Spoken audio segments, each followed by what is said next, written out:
অনেক দিন পর চলে আসলাম আজকে একটা নতুন ব্লগ নিয়ে। তো আজকে আমরা যাচ্ছি আমার একটা মাসির বাড়িতে। আজকে কালী পুজো আছে, তো সেখানেই যাচ্ছি। আমাদের বেরোতে অনেকটাই লেট হয়ে গেছিলো। অবশ্য আমরা যেখানে যাই সেখানেই একটু লেট হয়। আমি আর মা বেরিয়ে পড়েছি। আর পূজা যায়নি, তার কারণ পূজার কালকে এক্সাম আছে, তো ও প্রিপারেশন নিচ্ছে। আর এই যে আমাদের মঞ্জু মাসি, হাই করো। তারপর আমাদেরই একটা দাদুর দোকান থেকে মিষ্টি আর কেক কিনলাম।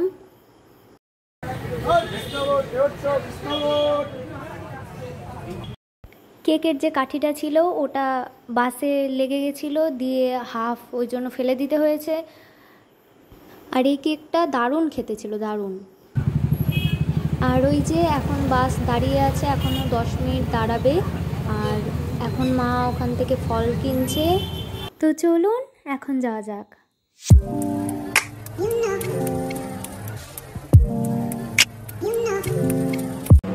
আমরা যাওয়ার পরপরই ঠাকুর বিসর্জন দিতে চলে গেছিলো, তাই আর ঠাকুরের ভিডিওটা করা হয়নি। তার পরপরই আমরা খেতে বসে পড়েছিলাম। এখানে আমি যতবারই আসি ততবারই আমার খুবই ভালো লাগে।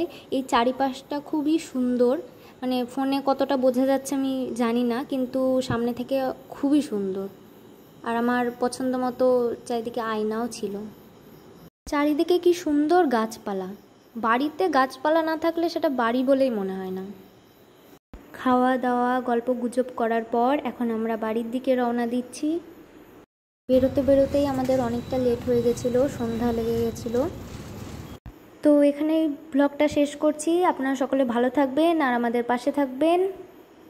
আবার দেখা হচ্ছে নতুন ব্লগে।